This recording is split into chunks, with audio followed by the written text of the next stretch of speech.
للي بيخافوا من عمليات تصحيح الابصار، انا كنت في المركز النهارده لسه مخلص عمليات حالا، فقلت اصور لكم كميه الفحوصات اللي بنعملها لكل مريض.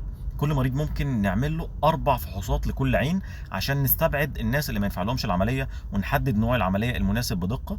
فاتفرجوا على الفيديو ده وان شاء الله باذن الله لما نعمل الفحوصات اللازمه باذن الله بنطمن وبنستبعد الناس اللي ما ينفعلهمش عمليه. فباذن الله الناس اللي بيخشوا العمليات بنسبه كبيره او اغلبهم ان شاء الله او كلهم نامل هيشوفوا كويس ان شاء الله بدون اي مضاعفات وبدون اي مشاكل.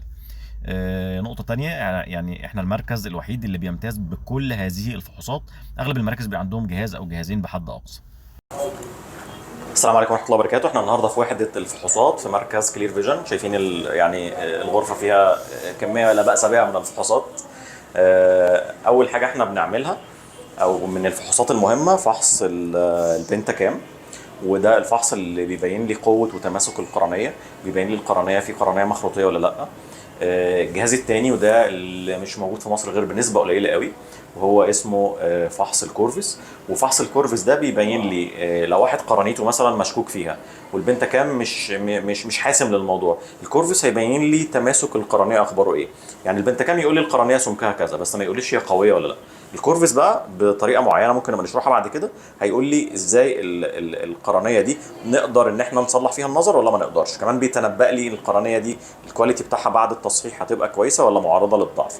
فلما يجي لي واحد القرنيه بتاعته رفيعه وانا مش شاكك ان هو عنده قرنيه مخروطيه، ده هيبين لي اذا كانت القرنيه دي طبيعيه وينفع ان احنا مثلا نعملها ليزر سطحي او لا.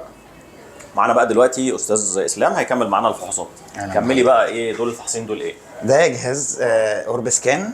ده جهاز قرنيه برضو مماثل لجهاز البنتكان، بس ده مرتبط بجهاز العمليات بحيث ان احنا بناخد الداتا اللي احنا بندخلها هنا بتخش اوتوماتيك على السيرفر بتاع جهاز العمليات. تمام، يعني الجهاز ده متوصل جوه بالعمليات. تمام، احنا على سيستم واحد. على سيستم واحد. يعني بالزبط. كل اي واحد هيتصور هنا الداتا بتاعته اوتوماتيك دخلت باسمه بالرقم بتاعه على الجهاز التصوير، على جهاز الليزك. جهاز الليزك نفسه، بحيث ان احنا مش بندخل حاجه يدوي، ده احنا بندخل بالرقم الكود بتاعه. وهناك بقى على الجهاز بيلقط بصمه العين ويطابق المقاسات. كده مش يعني كده ما فيش ايه، يعني قللنا العامل البشري على قدر الامكان. بالظبط كده. تمام.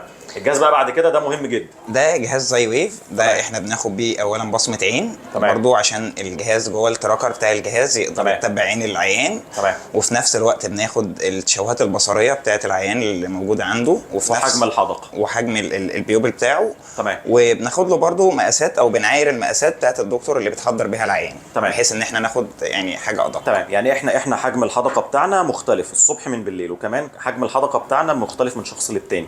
ممكن واحد حجم الحدقه بتاعته يكون كبير فاحتاج ان انا اصلح له على المقاس ده، واحد حجم الحدقه بتاعه صغير فاصلحه على المقاس العادي.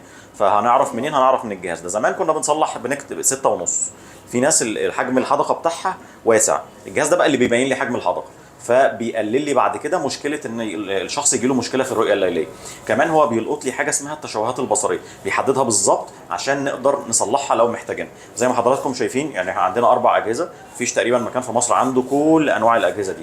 والشباب اللي شغالين طبعا كانوا يتمنوا يبقوا شغالين على جهاز واحد عشان يعني المريض يقعد معاهم دقيقه، بس احنا بنعذبهم.